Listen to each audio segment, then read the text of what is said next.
আরে বেটা তো পড়ালেখা করে কি করবি? তোকে এসএসসি তে এমনি তো অটো পাস দিব, তুই আমার মতো পাবজি খেল। এই বানকির পলা তুই কি কইলি?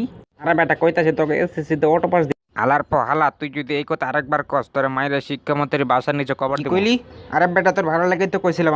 আরে স্যার আপনি আইছেন, আপনার পোলা অটো পাস চাইতেছে। আরে বেটা আমি কি শুনতেছি? আব্বা ওই হালার পথে যা করছে সব মিথ্যা কথা, আমি পরীক্ষা দিয়ে পাস করবো। কিরে তুই আমার মিথ্যা কথা কইলি কে? স্যার আপনার পোলা আমার ফাঁসাতে চাইতেছে।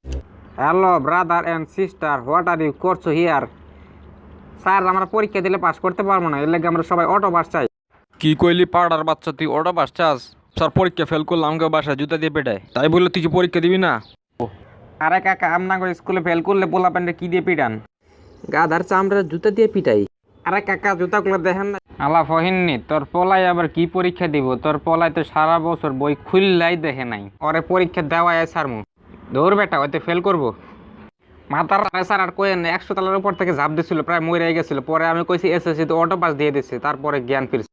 স্যার এবারকার মতো অটো পাস দিয়ে আমার প্যারেন্টটা বাঁচানোর লাগে শিক্ষামন্ত্রীকে অনেক ধন্যবাদ জানাই দিই। আরে ভাই আমার মারলেন কেন? আলা বল তোকে এসএসসি তে অটো পাস হইব না, বাসায় যাই পড়তে বস।